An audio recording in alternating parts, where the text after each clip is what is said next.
Hey, bonjour tout le monde, j'espère que vous allez bien. Bienvenue dans une nouvelle vidéo dédiée à ELK et à Kibana. On va s'intéresser aujourd'hui aux transforms d'index. Donc pour ça, on se rend dans la colonne de gauche ici, on est dans notre colonne, on va dans Management. Et dans Management, vous avez un volet qui s'appelle Transform ici. Je vous rappelle, donc, allez voir la vidéo précédente. On a injecté des données fictives dans Kibana grâce à cet outil, donc je vous mets le lien qui permet de générer des données dans Elasticsearch. Derrière, quand on va dans notre Discover, j'ai un index qui s'appelle Access Log. Dans ce Access Log, j'ai des datas, j'ai un mois de données. Hop, on retrouve ici avec pas mal de documents. Ces données, elles ont la forme suivante. C'est en gros comme si on avait une espèce de ligne de log avec une URL, avec un type, un nombre de bytes pour cette ligne de log et une date. Donc l'idée aujourd'hui, c'est un petit peu comme lors de la vidéo précédente, c'est d'utiliser Transform. Transform, il va permettre de faire un merge, un calcul sur cet index-là et de l'exporter dans un nouvel index. Donc ça, c'est assez sympa. C'est un petit peu différent du roll-up. Le roll-up, lui, c'est un job qui va tourner de manière régulière pour pouvoir faire son travail d'agrégation. Là, on est sur quelque chose qu'on va calculer, qu'on va pouvoir mettre en continu. Transform, ça va sûrement évoluer puisque c'est aussi un outil qui est en version bêta. Donc on va s'en servir ici. Donc je vous rappelle, pour l'instant, on va dans Index. Dans Index, on n'a que notre access log. On n'a plus si on a encore le roll-up ici, on va les supprimer, tiens d'ailleurs. Voilà. Et donc on va se rendre dans Transform ici. Hop. Voilà. Celui-ci, je vais le supprimer. Youp. Alors, où est-ce qu'il est passé?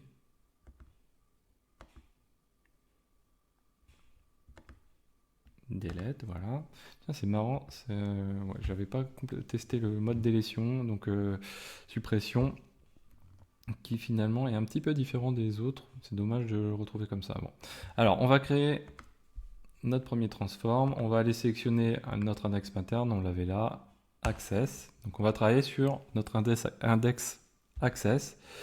Et là, vous voyez qu'on va pouvoir faire établir une requête. Nous, en l'occurrence, donc pour l'instant, les données, on voit qu'on a ce format-là dans notre donnée, notre source de données.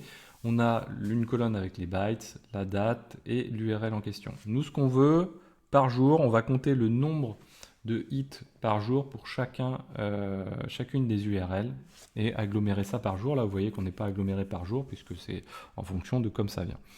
Donc, première chose à faire pour ça, alors on pourrait se limiter et dire tiens, on va travailler que sur Google par exemple, de cette manière-ci. Nous, ça va pas être le cas, nous on va le faire pour toutes. On peut passer en mode Query Advanced, donc là c'est si on veut taper la requête. Bon, le but de Transform c'est aussi d'être assez efficace, donc nous on va pas faire quelque chose de compliqué. Donc première chose, le groupe by. Le groupe by, on va le faire par date, déjà, première chose. Les dates, vous voyez ici, on peut cliquer et dire, tiens, les dates, nous, on veut un intervalle de temps par journée. Ok. On va faire un deuxième groupe by qui va être sur l'URL, puisqu'on a dit qu'on voulait le nombre de hits par URL et par jour. Et derrière, on va faire une agrégation. Notre agrégation, il nous reste les bytes ici.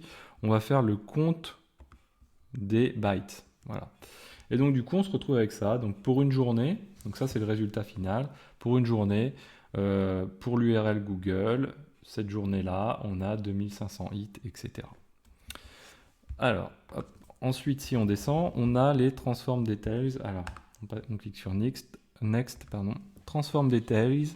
On a un ID qu'on peut taper, on va dire de manière aléatoire. On va mettre 1. La description de cette transformation, c'est ce qui va être parlant quand on va consulter le tableau des transformations. Donc là, on va dire URL for URL per days. On va mettre l'index, la destination d'index. Donc nous, on va mettre transform 1 par exemple. Et on peut mettre continuous mode ou pas. Donc le continuous mode, l'intérêt c'est que derrière il va continuer à travailler comme le fait un petit peu le roll-up dans le temps et pas le faire en one shot. Nous là ce qu'on va faire, on va le faire en one shot. Donc là je clique sur Next et là derrière il me propose soit juste de créer la transformation sans la lancer, soit de la créer et de la lancer, soit de récupérer la requête en mode clipboard. Pardon. Moi je vais la créer et la démarrer. Donc là, vous voyez qu'il vient de lancer les éléments. La progression, il a fait 100% du travail déjà. Et il a créé tout ce qu'il avait besoin de créer. Alors normalement, mais ça ne marche pas forcément toujours très bien. Donc là, si on retourne sur le transform ici, il nous a créé l'élément. Il nous dit que le progress, on en est à ce stade-là. Si on n'avait pas cliqué sur le start, vous voyez qu'on aurait pu cliquer ici sur le start à ce moment-là. Si je vais dans mon index, du coup, dans mes index, je vais retrouver mon nouvel index transform 1. Vous voyez que tout de suite, il a maigri. Si je vais dans index pattern, il m'a créé un index qui s'appelle transform 1 ici. Et si je clique sur discover, ici, donc vous voyez que j'ai pas encore mon index pattern de présent. Donc là, on va malgré qu'il soit généré, on va en régénérer un second. C'est un petit bug, je pense que c'est lié aussi à la version bêta. Donc ici, index pattern, create, hop, transform, forme, étoile, next. Là, c'est la date, notre échelle de temps toujours. Et donc là, il va nous avoir créé notre pattern. Donc maintenant, on peut désormais aller dans notre Discover ou même dans les Visualize, Dashboard ou autre. On va cliquer ici dans la liste et vous voyez que là, désormais, comme j'ai été rafraîchir mes patterns, je sais pas, ça a généré l'index pattern transformer. C'est pas grave, nous on veut transform étoile.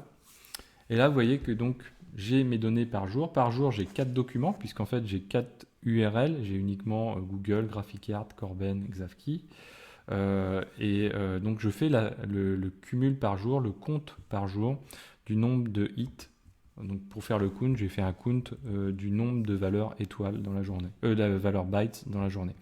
Donc là, vous voyez par exemple pour Google FR, ce jour-ci, j'ai donc le count des bytes qui vaut 4130. Donc le nombre de fois où j'ai eu bytes de compléter, j'ai 4130. Donc ça correspond au nombre de hits dans la journée.